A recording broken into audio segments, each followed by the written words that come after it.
ఏర్పడడం ఒకంత బాధాకరమైన, ప్రజల కొరకు వాస్తవాలు చెప్పాల్సినటువంటి అవసరం ఉంది. ఈరోజు ప్రతిపక్ష నాయకుని యొక్క పరిస్థితి ఎలా ఉంది అంటే, దొంగే దొంగ దొంగ అంటూ పరిగెట్టిన పరిస్థితి కనబడతా ఉంది. గతంలో 5 సంవత్సరాలు ప్రజాస్వామ్య వ్యవస్థను అడ్డం పెట్టుకొని ప్రజల యొక్క తీర్పుని అగౌరవపరిచే విధంగా తన పరిపాలన గావించి, ఆ పరిపాలన సమయంలో కొన్ని మాఫియాలను పోషించి, కొంతమంది దొంగలని తన చుట్టూ పెట్టుకొని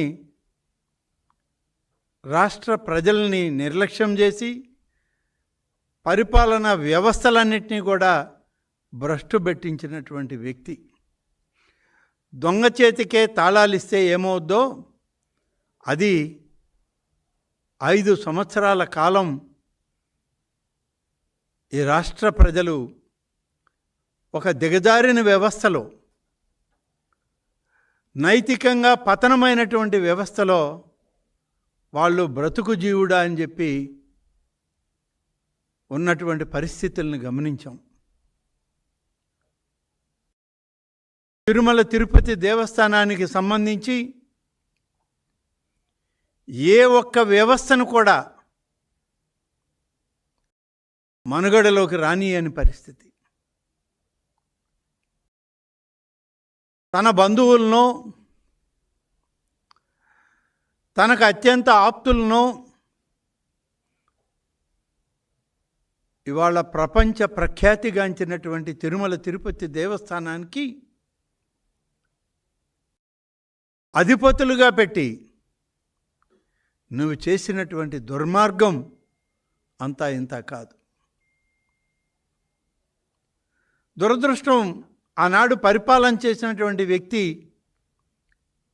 ఆయన పేరు చెప్పాలన్నా కొంచెం వెనకాడాల్సి వస్తుంది.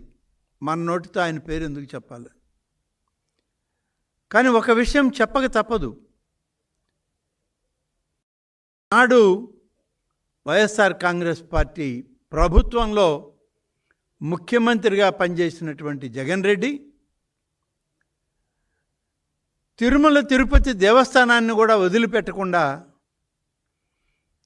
పూర్తి స్థాయిలో దిగజార్చినటువంటి పరిస్థితి.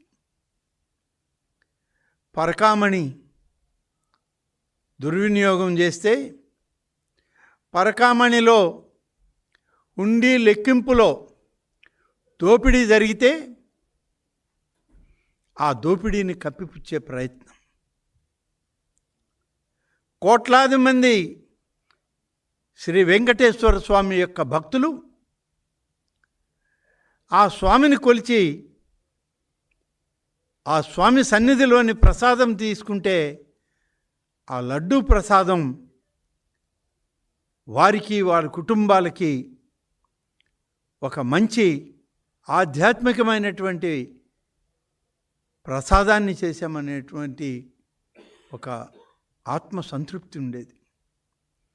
దానిలో దగా. ఏ కార్యక్రమం తీసుకున్నా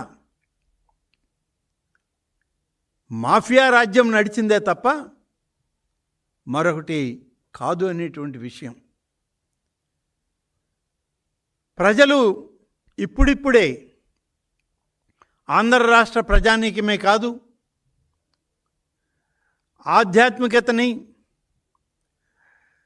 దైవంగా భావించేటువంటి, నిత్య పూజలు అందుకునేటువంటి శ్రీ వెంకటేశ్వర స్వామి ఆలయంలో ప్రజలు ముందుకొచ్చి, భక్తులు వేలాది మంది ప్రతి నిత్యం 70 నుంచి 80 వేల వరకు, మంచి పండుగ దినాలైతే 1,00,000 దాటేటువంటి పరిస్థితుల్లో కూడా ఈరోజు సంతోషంగా గడిపేటువంటి భక్తులకి 5 సంవత్సరాలని మాఫియా సామ్రాజ్యాన్ని పరిపాలనని మర్చిపోయే పరిస్థితుల్లో తగుదునమ్మా అని నువ్వు మళ్ళీ స్క్రీన్ ముందుకొచ్చి, టీవీల ముందుకొచ్చి, ఏమి జరిగింది, చిన్న చిన్నదే కదా, అది పెద్దగా చెప్తున్నారే అని మాట్లాడుతుంటే అసలు ఏది చిన్నది ఏది పెద్దది అనేటువంటి వ్యత్యాసం నీకేమన్నా అర్థమవుతుందా? పరకామణిలో హుండీలో దొరికినటువంటి డాలర్లను దోచుకుపోతే అది చిన్న దొంగతనం. ఆ పరకామణి కేసులో నీ హయాంలో ఉన్నటువంటి ఆ వీడియోలన్నీ ఇప్పుడు బయట పెడితే జరిగినటువంటి విధానం అంతా చూస్తూ ఉంటే ఎంత దౌర్భాగ్యమైనటువంటి పరిపాలన నీవు, నీ బంధువులు, నీ ఆప్తులుగా ఉన్నటువంటి వాళ్ళు ఏ విధంగా పరిపాలన చేశారు తిరుమల తిరుపతి దేవస్థానం అనేటువంటిది ఇవాళ విస్తుపోతున్నారు సామాన్య ప్రజలు కూడా. ఎంతో భక్తి విశ్వాసాలతో కోట్లాది మంది ఇచ్చేటువంటి కానుకల్ని దోచుకుపోయేటువంటి వ్యవస్థని నువ్వు తిరుమలలో ఏర్పాటు చేశావు. సాక్షాత్తు సీసీ కెమెరాల్లో వీడియోలు బయటపడితే అది చిన్నదే కదా అంటావు. మరి పెద్దదేంటో ఎలా ఉంటుందో, అది ఇంకేమైనా ఉందేమో, మరి నువ్వు ఎప్పుడైనా చెప్పాలనుకుంటున్నావేమో చూద్దాం. భక్తుల యొక్క భక్తి విశ్వాసాలతో నువ్వు ఆటలాడుకునేటువంటి పరిస్థితి. అంత చిన్నదైతే ఏదో $72,000 $9 అని నువ్వు లెక్క చెప్పేవాడివి. అన్ని కోట్ల రూపాయల మీ మధ్య ఎలా చేతులు మారాయి అని అడుగుతున్నా. ఇవాళ వాస్తవాలు నివేదికల్లో ఉన్నాయి. ఇదేమీ రాజకీయ ప్రసంగం కాదు, సాక్ష్యాలతోటి బయటపెట్టినటువంటి వ్యవస్థ ఉంది. ఇవాళ కోట్లాది రూపాయలు ఆ వ్యక్తి యొక్క ధనాన్ని మీరు ఎలా పంచుకున్నారు? మరి అన్ని ఆస్తుల్ని మీరు ఎలా స్వాధీనం చేసుకున్నారు? లోక్ అదాలత్లో కేసులు ఎందుకు రాజీ చేసుకున్నారు? అతని ఆస్తులు రాయించుకొని అతని దగ్గర ఉన్నటువంటి డబ్బు మీరు దోచుకొని పోలీసు అధికారులు ఆనాడు పనిచేసినటువంటి మీ పోలీసు అధికారులను దగ్గర పెట్టుకుని మీరు వంతబాడి ఆ దొంగతనానికి పూనుకున్నటువంటి యొక్క ఆస్తులు కబ్జా చేశారే, నిధులు దోచుకున్నారే. మరి వెంకటేశ్వర స్వామికి కోట్ల రూపాయలు అతని దగ్గర నుంచి రాజీ రూపాయలు ఇప్పించామని అంటున్నారే. అంటే $72,000 అయ్యే $9 నోట్లు దోచుకున్న ఆయనకి ఇన్ని వందల కోట్ల రూపాయలు ఎక్కడి నుంచి వచ్చాయి? ఎవరిచ్చారు అతనికి? అతను ఏమైనా కోటీశ్వరుడా? వేరే వ్యాపారాలు ఉన్నాయా?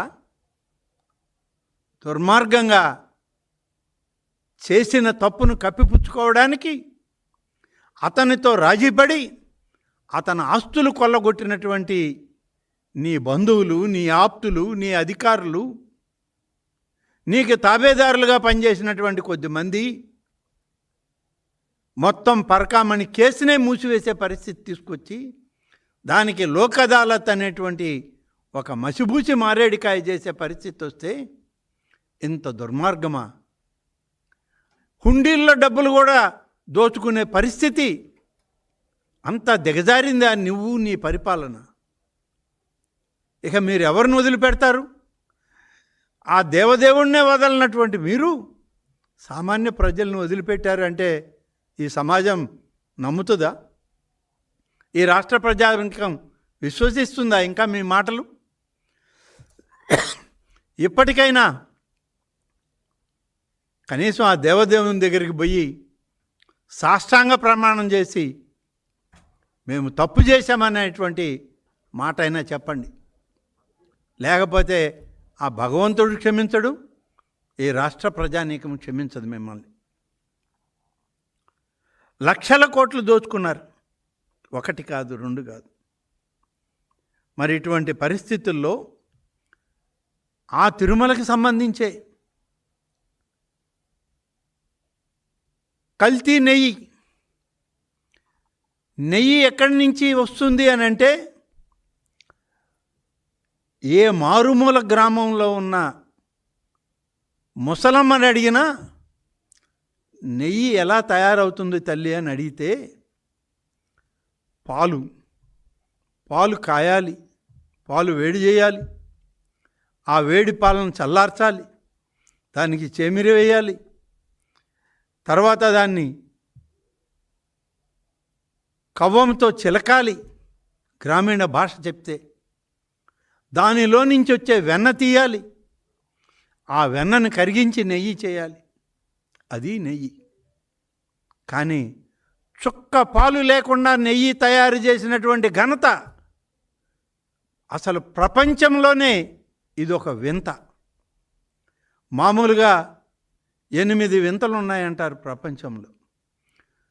ప్రపంచంలో 9వ వింత ఏదంటే, పాల చుక్క లేకుండా నెయ్యి తయారైనటువంటి వార్త ఇవాళ ప్రపంచ దేశాల్లో కూడా ఆలోచిస్తున్నారు. పాలు లేకుండా నెయ్యి చేయొచ్చా? అది స్వచ్ఛమైన నెయ్యా? భగవంతుని యొక్క ప్రసాదంలో కలపడానికి ఉపయోగపడే నెయ్యా అని చెప్పి ఇవాళ ప్రపంచంలో ఉన్న కోట్లాది మంది ప్రజలు ఇవాళ ఎదురు చూస్తూ ఉన్నారు, ఈ ఫార్ములా ఎక్కడిది అని.